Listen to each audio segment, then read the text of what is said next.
তিলাওয়াতের ভাজে ভাজে সুরের অলংকার, এ কোরআন বাণী যে আল্লাহর, এ কোরআন বাণী যে আল্লাহর।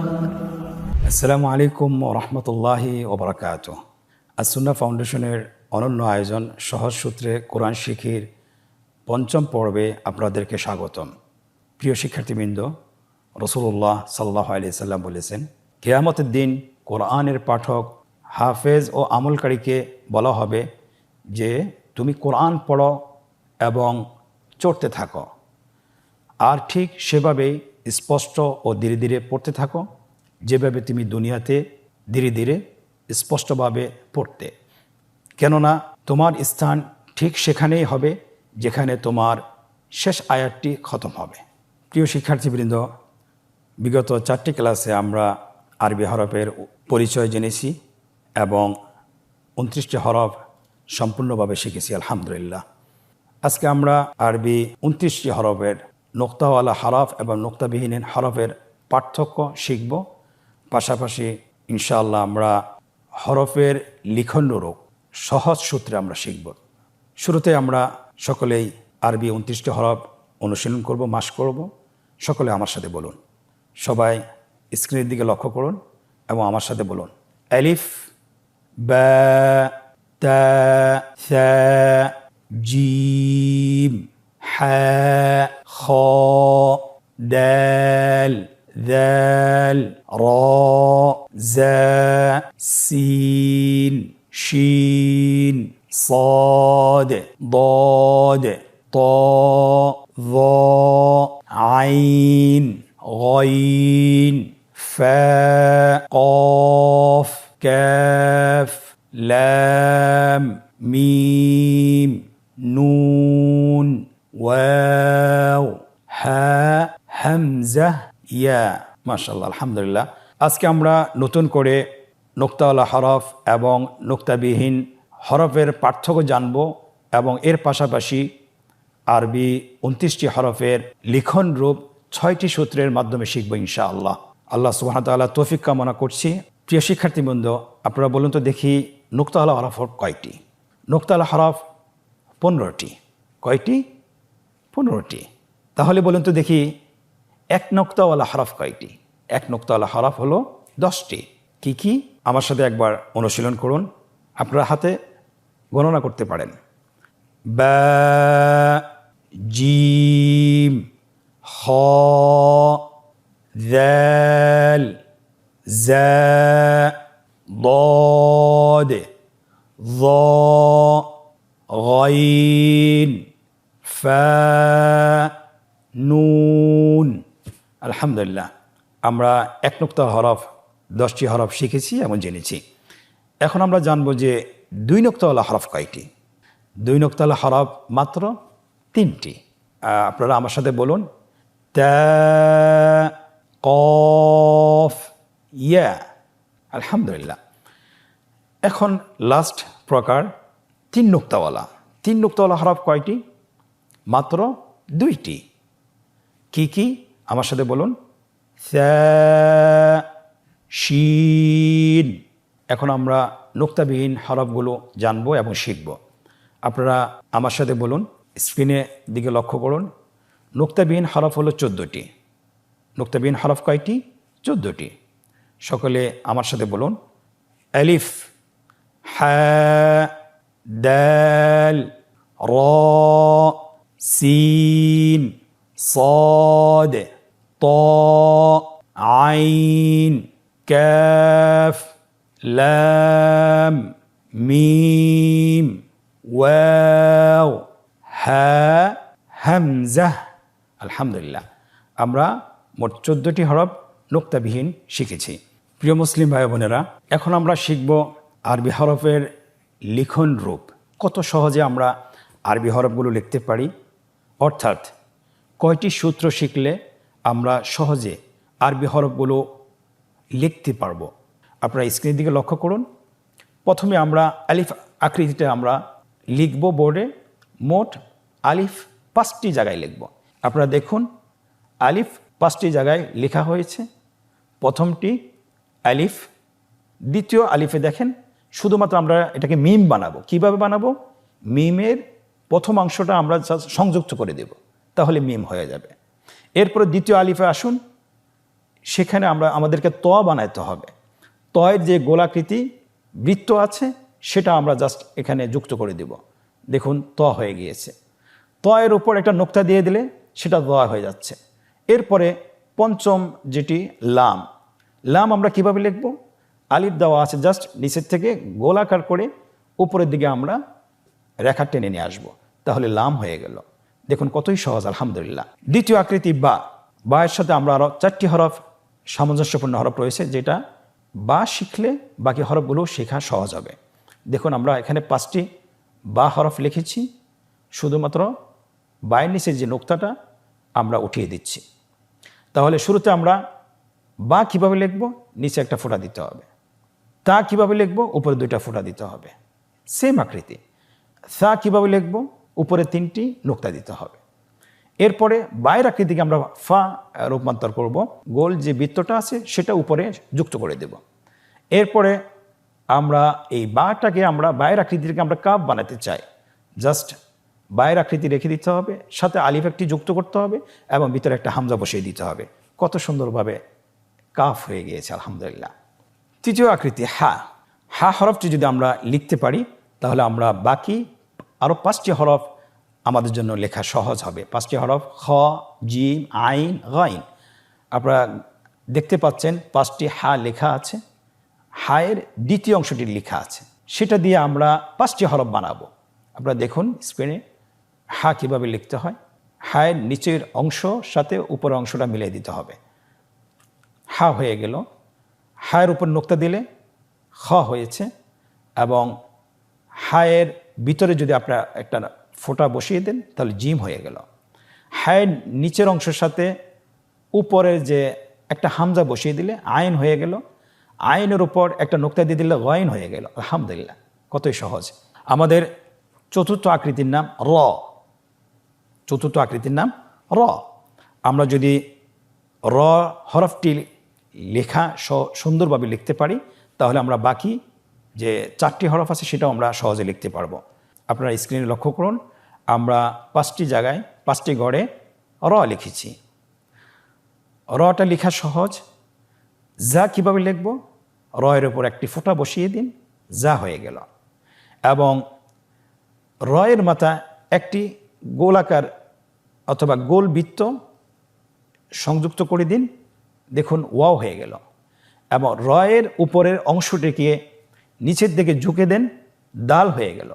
এবং পরবর্তী লাস্ট অক্ষর, শেষ অক্ষর, সেটার উপর একটা ফোঁটা বসিয়ে দেন, তাহলে দাল হয়ে গেল, আলহামদুলিল্লাহ। কতই সহজ। আরবি হরফের লিখন রূপের 5ম আকৃতির নাম সিন। দেখুন এখানে মোট 7টি অক্ষর আছে। এই সিনের দ্বিতীয় অংশ কিন্তু প্রত্যেকটি হরফের সাথেই সংযুক্ত রয়েছে। তাহলে সিনের যদি দ্বিতীয় অংশটা আমরা শিখতে পারি, বাকি হরফগুলো আমরা সহজে শিখতে পারবো।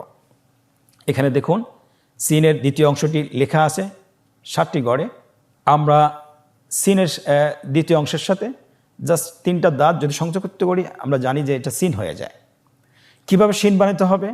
দেখুন সিনের উপর 3টা ফোঁটা দিলেই সিন হয়ে গেল। এরপর আমরা সদ কিভাবে বানাবো? সিনের দ্বিতীয় অংশের সাথে শুধুমাত্র ডান পাশে গোল বৃত্ত সংযুক্ত করে দিলে সদ হয়ে যাবে। এরপরে সদকে আমরা কিভাবে দদ বানাবো?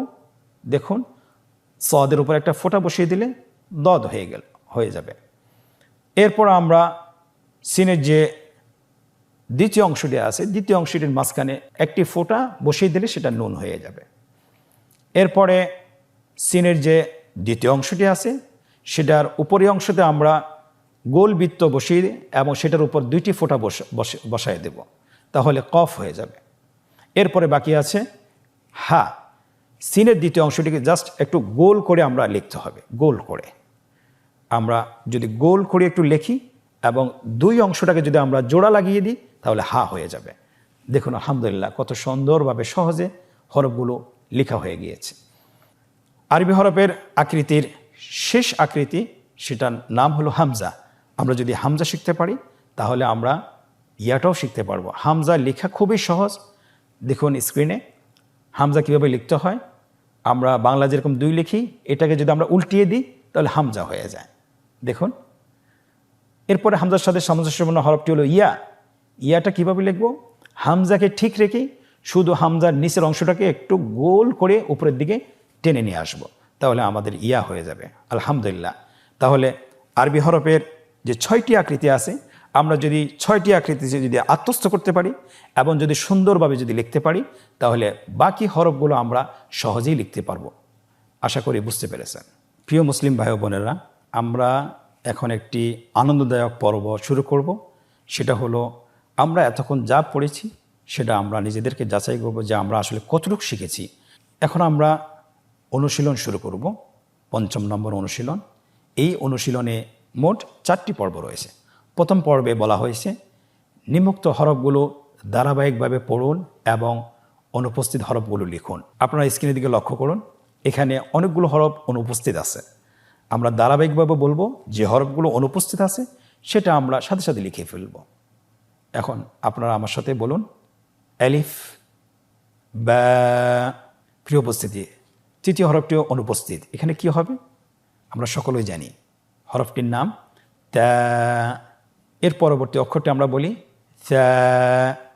পরবর্তী অক্ষরটি জিম। জিমের পরে অক্ষরটি অনুপস্থিত। পরবর্তী অক্ষরটি হলো হ্যাঁ। পরবর্তী অক্ষরটি আমার সাথে বলুন, হ। পরবর্তী অক্ষরটির নাম দাল। পরবর্তী অক্ষরটি অনুপস্থিত, তাহলে এখানে বসবে দাল। পরবর্তী অক্ষরটি আমার সাথে বলুন, র। জা। আপনারা স্ক্রিনে দেখতে পাচ্ছেন পরবর্তী অক্ষরটি অনুপস্থিত। তাহলে জায়ের পরের অক্ষরটি কি হবে? সিন। সিন এবং শিন দুটি দেখতে একই রকম, শুধুমাত্র নোক্তার পার্থক্য রয়েছে। তাহলে শিন যেহেতু লেখা আছে, আপনি শিনের মতো একটি হরফ লিখুন এবং নোক্তাবিহীন লিখুন, তাহলে সিন হয়ে যাবে। সিন, শিন। শিনের পরবর্তী হরফটি কি হবে? صاد ضاد ط। আমরা স্ক্রিনে দেখতে পাচ্ছি ত এর পরবর্তী অক্ষরটি অনুপস্থিত। ত এর পরবর্তী অক্ষরটি কি হবে? আপনারা সবাই জানেন, বলুন, লিখুন এবং বলুন, য, আইন, গইন।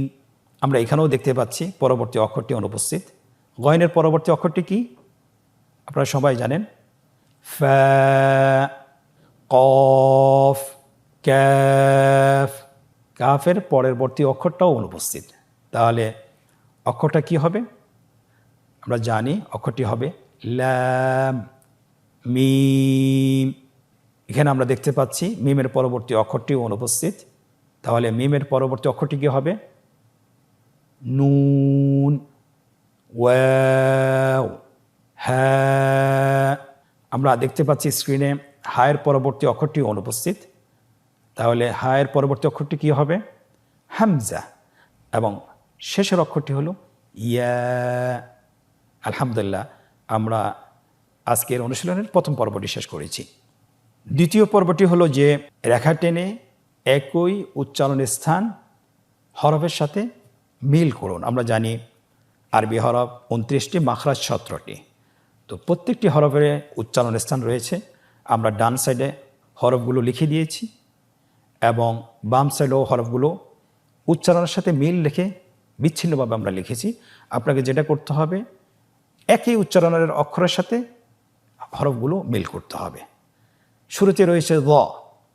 স্ক্রিনের দিকে তাকান। দ এর সাথে কিসের মিল আছে উচ্চারণের ক্ষেত্রে?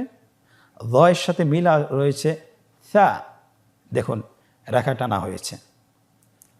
গয়নের সাথে কোন হরফটি উচ্চারণ স্থানের মিল আছে? গয়নের সাথে মিল রয়েছে খ। রেখা টেনে মিল করা হচ্ছে। জিমের সাথে কোন হরফটির উচ্চারণ স্থানের সাথে মিল রয়েছে? জিমের সাথে মিল রয়েছে শিনের। জিমকে শিনের সাথে রেখা টেনে মিল করে দেন। পরবর্তী অক্ষরটি হলো যা। জায়ের সাথে কোন হরফটির উচ্চারণ স্থানের সাথে মিল রয়েছে? জায়ের সাথে মিল রয়েছে সদ।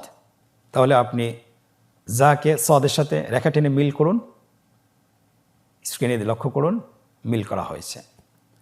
এর আজকের দ্বিতীয় পর্বের শেষ অক্ষরটি হলো হামজা। হামজার সাথে উচ্চারণ স্থানে কোন অক্ষরের সাথে মিল রয়েছে? হামজার সাথে মিল রয়েছে হা। অতএব হামজাকে হায়ের সাথে রেখা টেনে মিল করুন। আলহামদুলিল্লাহ, কত সহজেই সম্পন্ন করা হয়েছে।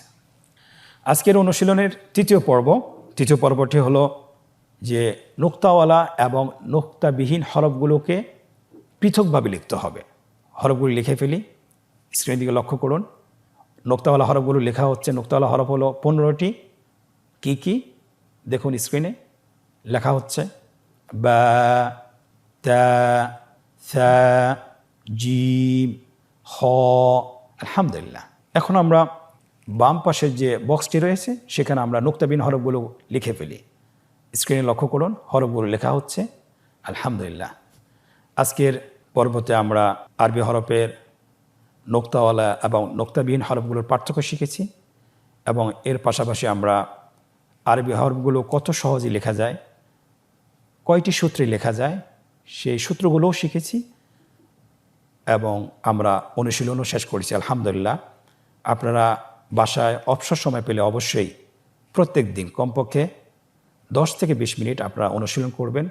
আশা করি ইনশাআল্লাহ খুব সহজেই, খুব কম সময়ে আপনারা কোরআন পড়া শিখতে পারবেন বিইذনিল্লাহ। আল্লাহ সুবহানাহু ওয়া তাআলা আমাদের সকলকে তৌফিক দান করুন।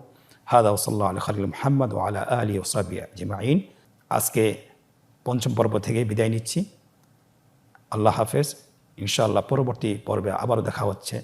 জাযাকুমুল্লাহ খায়র। আসসালামু আলাইকুম ওয়া রাহমাতুল্লাহি ওয়া বারাকাতুহু। আস-সুন্নাহ ফাউন্ডেশন, উম্মার স্বার্থে সুন্নাহর সাথে।